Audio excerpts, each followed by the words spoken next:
Hello, it's me again, Adam Iobst of A-Team Realty LLC, and this week on the radio show I'm going to be interviewing a home inspector, Bob Sisson of Home Inspections by Bob. I've worked with Bob several times in the past. He's done very good home inspections, and I wanted to give him a chance to explain to first-time home buyers and perhaps buyers who weren't present at previous home inspections when they purchased real estate exactly the details of what's involved in a home inspection. Hopefully you'll find the video informative and helpful. Bob's contact information appears on the website here below, as does mine. You're welcome to call either of us with any additional questions. Hopefully you'll find the show informative. Enjoy the show. Bye. Okay, Bob.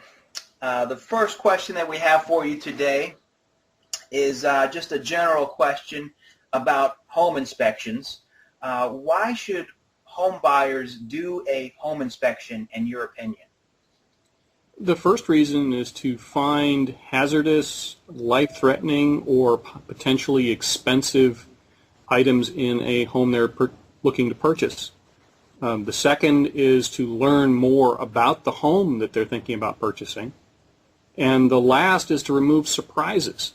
It may not be expensive, it may not be life-threatening, but nobody I know likes surprises in a home. They can deal with disappointment, they can deal with whatever is in the house, but they don't like surprises.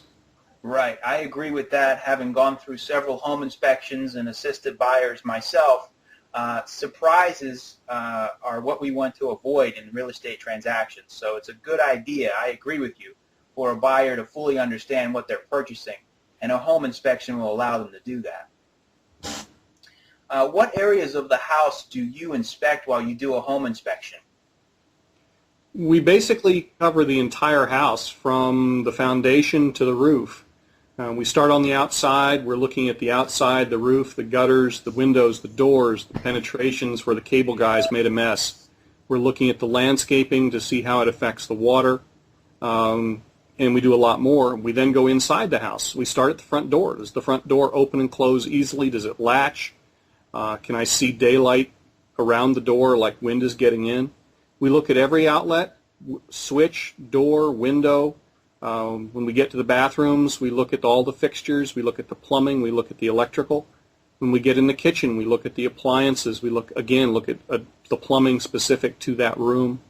We're looking at everything that you can look at in the way of electrical, plumbing, fixtures. When we get upstairs, again, we're looking at bathrooms, we're looking at the floors, we're looking at the ceilings for clues about leaks. When we get in the basement, we look at the electrical panel, we look at the furnace. The actual items we look at can go on for several minutes, but needless to say, it's a rather extensive list, and we do our best not to overlook anything. Well, that sounds very inclusive and thorough. I know a lot of first-time home buyers in particular aren't familiar with the general home inspection and how it works. It sounds like you're not only inspecting the main part of the house, the plumbing, mechanical, heating and cooling systems, for example, but you go into great depth and you look at even the smaller issues. Is that right?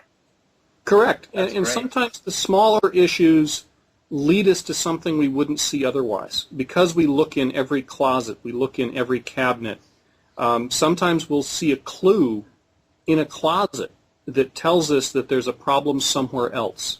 And that's why it's important that we try to go in and look everywhere. Well, that sounds very thorough. How long does a home inspection normally take? There's a lot of things that affect how long an inspection will take. You know, is the home occupied? How much furniture is in it? How much stuff is in the closets? But a good guesstimate is a little bit more than an hour per 1,000 square feet. Okay. In Maryland, we have a lot of disclosures and paperwork we have to do up front. So even the smallest townhouse typically takes about 3 hours. Okay. I'd much rather have asked for the time and not need it than have the client say, well, I need to be somewhere in 3 hours, and not have their mind completely with me. Right. Now, I've had some of my clients in the past have asked me whether they need to be present during these home inspections. Now, I certainly have my opinion, but I'd like to ask for yours. do home buyers need to be present during these inspections, or should they be? It's strongly suggested. I mean, they're buying my time. They can ask me any question they want to. They can follow me around and learn so much about the home that they're purchasing that it is highly recommended. But at the same time, I've dealt with remote clients where the client might be in California or Texas. They can't be there. Okay. But they can learn so much more because they may see me looking at someplace. They may see me writing something down, and they're saying, "What are you looking at?" And they can learn just by following me around. Right, and I certainly, having gone through some of your inspections myself personally, do find it very beneficial to have you there so that we can point to something that we don't recognize and say, "Bob, what is that?" And I always appreciate your responsiveness on those questions. So that's certainly something they wouldn't be able to do as easily if they weren't there during the inspection.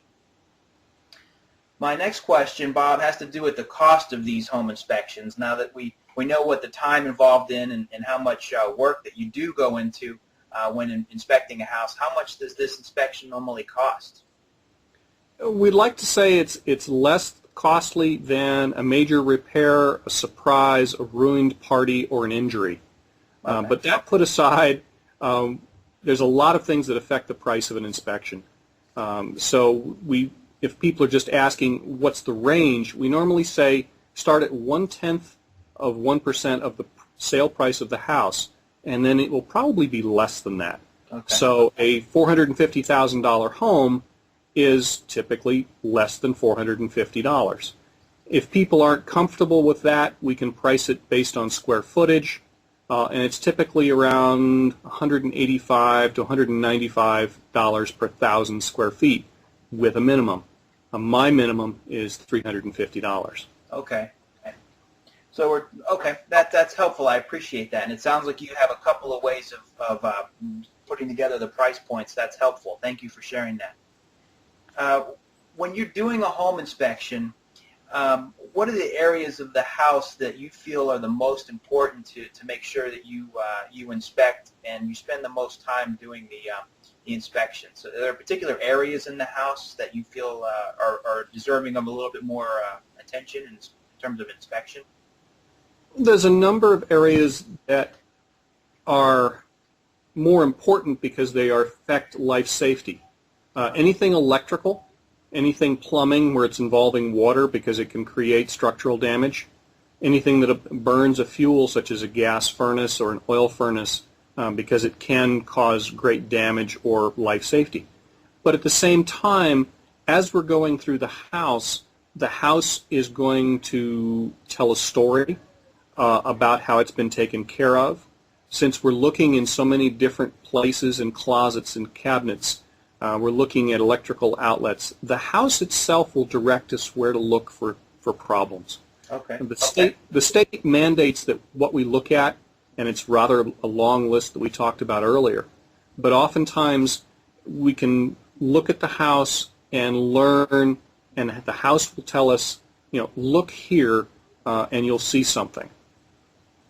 Okay, that makes sense. So you approach every property inspection differently. It's like a puzzle that you kind of wait to figure out as you get started. Yes, it's CSI or forensics for houses because every site, every house is unique, and we want to do the best inspection we can on every house. So we have to start clean with no assumptions on every house and let the house tell us its story. Well, that sounds like fun. That sounds like a fun job, to be honest with you. Now, all right. Hopefully you've enjoyed the show. Look for future radio shows coming up over the next couple of weeks. I've got some exciting programs planned, some phone interviews. I'm going to be contacting property owners who have successfully appealed their property taxes, their property tax bill. So keep listening. Hopefully you'll find this information informative, and feel free to also provide feedback on the videos that I've put together for you. All right. With that, have a great day. Talk to you next week. Bye.